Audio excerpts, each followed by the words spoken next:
mempresentasikan tentang penerapan AI dalam sistem kesehatan di Amerika Serikat dan perbandingannya dengan sistem kesehatan yang ada di Indonesia. Jadi, kami dari kelompok 3, anggota kami itu ada Bulan, Naura, Nazwa, Fani, dan Nur Hidayah. Nah, yang pertama ini adalah gambaran umum penerapan AI dalam kesehatan. Jadi, artificial intelligence atau kecerdasan buatan dalam kesehatan adalah berbagai teknologi yang dirancang untuk membantu pengambilan keputusan medis, meningkatkan efisiensi operasional, dan meningkatkan pelayanan kesehatan pasien. Nah, jadi contoh penerapannya itu misalnya yang pertama adalah diagnosis dan pengobatan. Jadi, ini tuh bisa digunakan untuk ronsen, CT scan, atau MRI. Kemudian yang kedua ada AI chatbot dan virtual nurse. Jadi, pengaplikasiannya itu bisa misalnya telemedicine atau pelayanan jarak jauh, kemudian bisa juga penyuluhan kesehatan. Ini itu bisa digunakan aplikasi-aplikasi gitu. Kemudian yang ketiga adalah prediksi penyakit. Jadi AI ini bisa membantu kita untuk mendeteksi dini wabah yang akan datang. Jadi kita bisa mengendalikan wabah tersebut. Kemudian yang keempat ada robotik operasi bedah. Jadi ini tuh seperti robot asisten, makanya namanya itu robot assisted surgery. Kemudian ada analisis genomik. Jadi ini tuh bisa digunakan untuk penelitian medis dan pengembangan terapi gen. Kemudian ada manajemen operasional RS atau rumah sakit. Manajemen operasional rumah sakit. Jadi AI ini bisa membantu rumah sakit dalam memanajemen misalnya seperti penjadwalan check up pasien, kemudian bisa juga manajemen persediaan obat atau alat fasilitas kesehatan seperti APD dan yang lainnya. Materi selanjutnya tentang penerapan AI dalam sistem kesehatan di Amerika Serikat dengan saya Nazwa Salsabila dengan NIM 2411016027. Penerapan AI dalam sistem kesehatan di Amerika Serikat sudah diterapkan di berbagai area medis, termasuk rekam medis elektronik yang dapat membantu mengorganisasi data dan mencegah kesalahan seperti interaksi obat berbahaya. Selanjutnya adalah alat wearable yang memantau data kesehatan jangka panjang, misalnya monitor glukosa otomatis untuk diabetes. Selanjutnya ada kesehatan mental dan perilaku dengan adanya chatbot AI untuk konseling awal, deteksi depresi dari teks, dan avatar virtual untuk terapi. Selanjutnya ada pada bidang reproduksi dan bedah dengan adanya AI yang dapat memprediksi kualitas embrio dalam fertilisasi dan membantu dalam bedah robotik yang lebih akurat. Selanjutnya pada situasi militer digunakan oleh DARPA untuk pengambilan keputusan triase cepat dalam keadaan darurat. Adapun manfaat AI dalam sistem kesehatan di Amerika Serikat, 1. Membantu diagnosis akurat dan cepat melalui analisis gambar radiologi. 2. Dapat menciptakan treatment personal berdasarkan data genetik pasien. 3. Meningkatkan efisiensi administratif melalui otomatisasi penjadwalan dan pengisian data. 4. Membantu prediksi risiko penyakit dan deteksi dini melalui analisis riwayat medis. 5. Dapat menganalisis rekam medis dan mengelola data dengan lebih efisien. 6. Membantu deteksi pola penyakit dan perubahan tanda vital yang signifikan. 7. Dapat memantau kesehatan pasien secara real time melalui wearable device. 8. Membantu pengembangan obat baru yang lebih cepat dan efisien melalui simulasi dan analisis data klinis.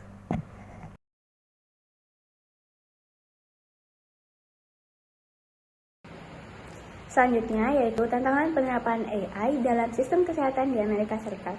Sebelumnya, perkenalkan nama saya Fani Cantika Nursyabani dengan NIM 2411016069. Ada beberapa tantangan penerapan AI dalam sistem kesehatan di Amerika Serikat. Di antaranya yaitu yang pertama, dilema etika.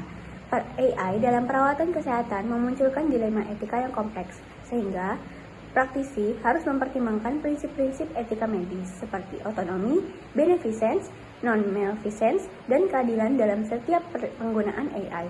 Yang kedua yaitu privasi dan perlindungan data. Data kesehatan pasien berisiko karena kurangnya perlindungan hukum dan potensi peretasan. Yang ketiga yaitu persetujuan dan otonomi. Pasien perlu informasi lengkap dan hak untuk menolak perawatan AI, serta kejelasan tanggung jawab jika terjadi kesalahan. Yang keempat yaitu kesenjangan sosial. AI dapat memperburuk ketidaksetaraan dan mengancam lapangan pekerjaan di bidang kesehatan. Yang kelima yaitu empati dan konsultasi. AI sulit menggantikan empati dan konsultasi manusiawi dalam perawatan medis yang penting untuk penyembuhan, terutama dalam bidang seperti kebidanan, pediatri, dan psikiatri.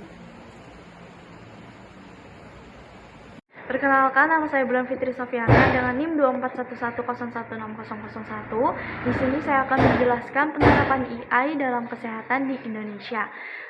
Saya mencantumkan dua penerapan. Yang pertama ada Dr. Tool, ialah startup kesehatan Indonesia yang menggunakan AI untuk meningkatkan layanan medis khususnya di daerah terpencil.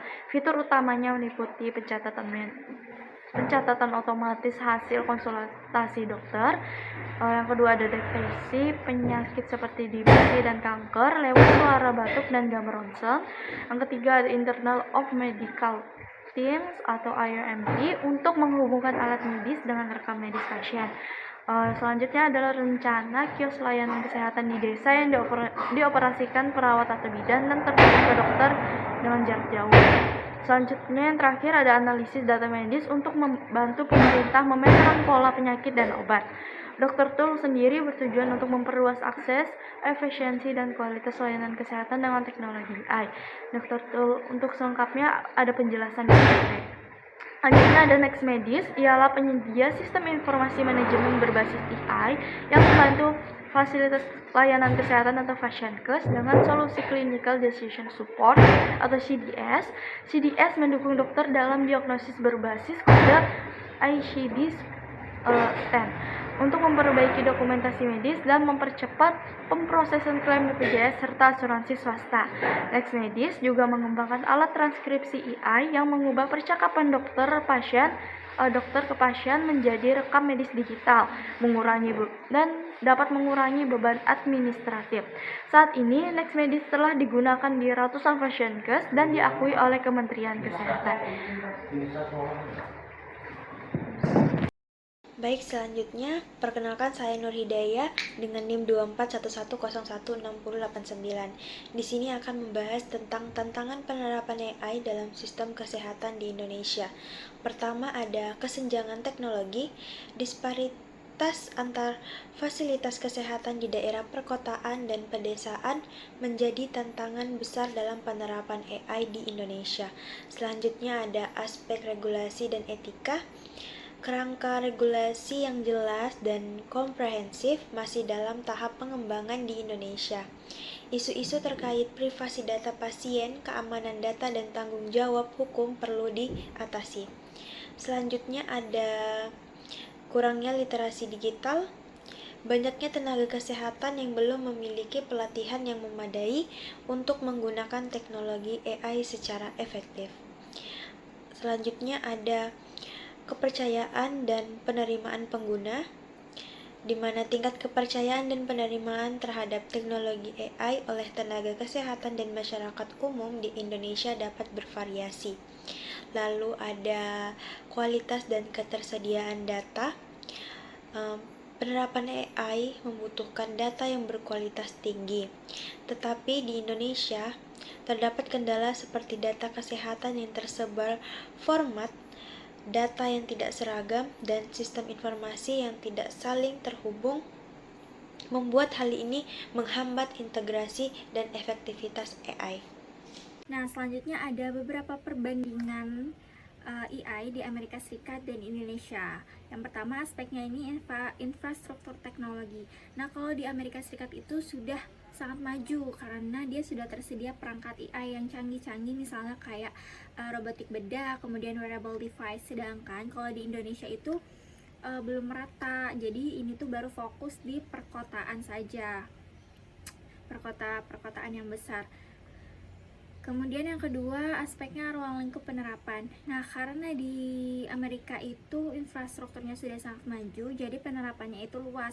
Jadi mulai dari diagnosis, operasi, manajemen data, prediksi penyakit atau wabah, sampai ke kesehatan mental itu di luar negeri atau di Amerika Serikat itu sudah diterapkan. Sedangkan kalau di Indonesia itu karena infrastrukturnya juga belum merata, jadi ini tuh terbatas pada fokus digitalisasi Fastcast, kemudian Decision Support System, dan pelayanan jarak jauh.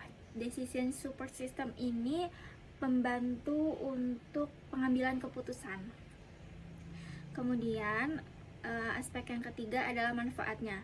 Nah, kalau di Amerika Serikat itu manfaatnya diagnosisnya cepat dan akurat, kemudian personalisasi terapi dan efisiensi operasional rumah sakit. Nah, kalau di Indonesia itu tuh untuk membantu akses pelayanan kesehatan di daerah yang terpencil. Kemudian ada efisiensi diagnosis dan data klinis. Sebenarnya manfaatnya mirip-mirip saja, cuman di Indonesia itu akan lebih fokus untuk ke daerah yang terpencil, walaupun sekarang masih dilakukan di beberapa kota besar saja. Kemudian tantangannya kalau di Amerika Serikat itu ada etika, privacy, data, otonomi pasien, kesenjangan sosial, dan kehilangan pekerjaan. Nah, kalau di Indonesia itu tantangannya mulai dari literasi digital yang rendah, kemudian regulasi tentang AI kesehatan ini juga belum disempurnakan, kemudian masyarakat itu masih kurang percaya terhadap teknologi AI, dan kualitas AI itu memang masih rendah juga. Sebagai kesimpulan, penerapan kecerdasan buatan atau AI dalam sistem kesehatan telah memberikan dampak signifikan terutama di Amerika Serikat dengan manfaat seperti diagnosis yang lebih akurat dan cepat, efisiensi operasional rumah sakit, serta personalisasi perawatan pasien. Berbagai rumah sakit terkemuka di Amerika Serikat telah memanfaatkan teknologi ini secara luas di bidang radiologi kesehatan, kesehatan mental, bedah, hingga manajemen rumah sakit. Sementara itu, di Indonesia juga mulai menerapkan AI dalam sistem kesehatannya, terutama untuk mendukung fasilitas kesehatan primer, sistem pendukung keputusan klinis, dan pelayanan kesehatan jarak jauh. Namun, penerapan itu masih menghadapi tantangan besar seperti ketimpangan infrastruktur, rendahnya literasi digital, kualitas dana yang belum memadai, serta aspek regulasi dan etika yang masih berkembang. Perbandingan kedua negara menunjukkan bahwa meskipun AI berpotensi besar dalam meningkatkan layanan kesehatan, kesuksesan penerapannya sangat bergantung pada kesiapan infrastruktur, regulasi, sumber daya manusia, dan penerapan masyarakat.